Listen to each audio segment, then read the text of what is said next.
বহুল আলোচিত একটি টার্ম আমাদের জুলাই সনদ, হ্যাঁ, জুলাই চার্টার, জুলাই প্রোক্লামেশন, মানে বিভিন্ন ভাব অভিধায় অভিহিত করা হচ্ছে।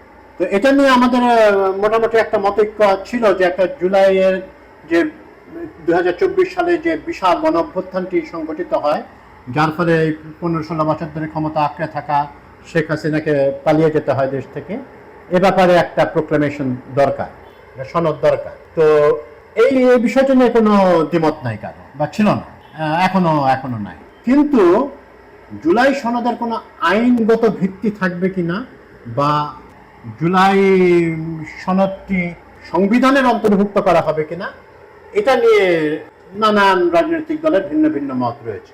মূলত বিএনপির এক ধরনের মত এবং বাকি অধিকাংশ রাজনৈতিক দলের আরেক রকম মত। তো বিএনপি আজকে পরিষ্কার করেছে তাদের অবস্থান, একদম মানে পরিষ্কার ছিলই, একদম ভালোভাবে পরিষ্কার করেছে যে ওনারা মনে করেন না যে জুলাই সনদের কোনো আইনগত ভিত্তির প্রয়োজনীয়তা রয়েছে।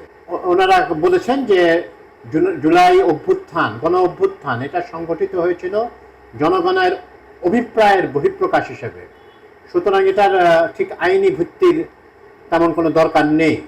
আর জুলাই সনদে যেহেতু সবাই সই করবেন, তো এখানে একটা ট্রাস্ট ইস্যু, মানে ট্রাস্টটা থাকতে হবে, এটাকে আইনি বিধান দেওয়ার প্রয়োজন নেই। আবার যারা আইনি বিধান চাচ্ছিলেন তারা এই ব্যাপারে খুবই অনড় অবস্থান নিচ্ছেন, ওনারা বিক্ষোভ সমাবেশ ইত্যাদি শুরু করে দিয়েছেন। তো এখন আইন, বিএনপি কেন চাচ্ছেন না আইনের অন্তর্ভুক্ত, মানে আইনের বিধান রাখতে, সেটা ঠিক বোঝা যাচ্ছে না এই মুহূর্তে। আবার ওনারা যারা যারা চাচ্ছেন আইনি বিধানে থাকতে, ওনারা এক ধরনের এটা মানে একটা সিগনিফিক্যান্ট, একটা সিম্বলিক, জুলাই গণ অভ্যুত্থান যে একটা বিশাল ব্যাপার, এটার একটা মানে প্রতীক হিসেবে থাকার দরকার। এবং আরো একটা বড় কারণ যে এটাকে যেন ভবিষ্যতে কোনো শাসক এসে জুলাই গণ অভ্যুত্থানকে ক্রিমিনালাইজ করার কোনো রকম অপচেষ্টা না করে, হ্যাঁ। এবং এই অপচেষ্টা করলে ভবিষ্যতে তারা, যারা অভ্যুত্থানে অংশ নিয়েছিলেন, আপামর জনসাধারণ, তারা এবং যারা নেতৃত্ব দিয়েছিলেন, তারা ক্রিমিনাল হিসেবে চিহ্নিত হবেন এবং তাদেরকে শাস্তি দেওয়া হতে পারে। এবং ওনারা বলে থাকেন যে 90 সালে 3 দলীয় একটা রূপরেখা তৈরি করা হয়েছিল, এটা যেহেতু কোনো আইনি বিধান রাখা হয় নাই, পরবর্তীতে এটা আর তেমন কোনো কাজে আসে নাই, মানে 3 জোটের সবাই এটাকে মোটামুটি ইগনোরই করে গেছে। এবং এটার রূপরেখাটা মেনে চললে দেশের জন্য ভালো হতো, বলে রাখা ভালো। কিন্তু আইনি বিধান রাখলেই কি সবকিছু খুব মানে সুসংহতভাবে সবকিছু ঠিকঠাক চলবে? আমরা জানি বঙ্গবন্ধু শেখ মুজিবুর রহমানকে হত্যা করার পরে খন্দকার মোশতাক আহমেদ যে প্রেসিডেন্ট ছিলেন, উনি ব্যবস্থা করেছিলেন যে হত্যাকাণ্ডে যারা অংশ নিয়েছিলেন, উনি আবার হত্যাকাণ্ড বলতেন না, উনি বিপ্লব বলতেন, অগাধ বিপ্লব বলতেন, খন্দকার মোশতাকের কথা বলছেন।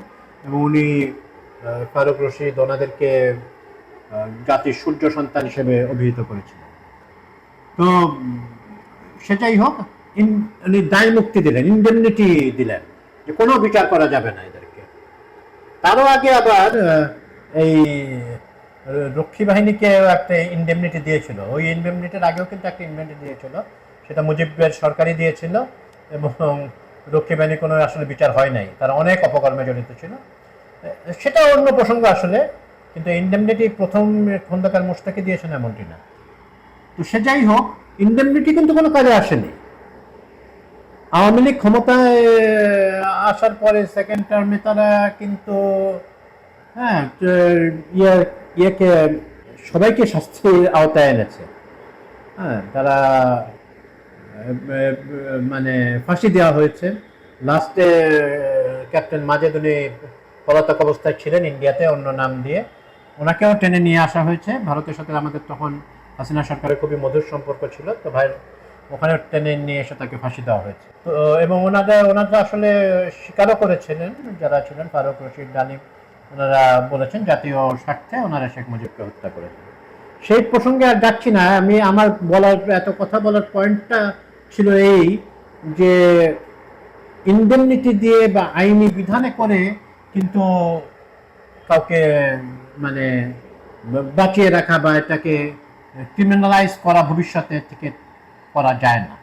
এটার জন্য প্রয়োজন হচ্ছে পলিটিক্যাল উইল, এবং আমরা যাদেরকে নির্বাচিত করে ক্ষমতায় আনবো ওনাদের উইলের প্রতি আমাদের একটা আস্থা রাখা দরকার।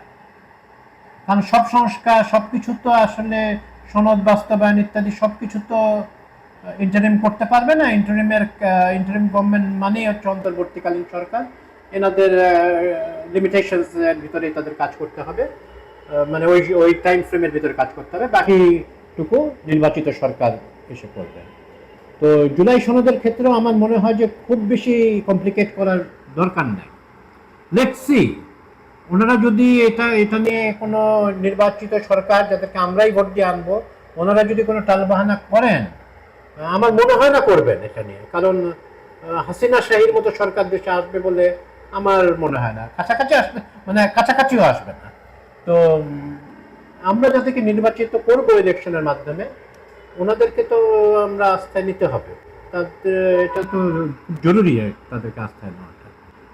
তো দেখা যাক, we are keeping our fingers crossed.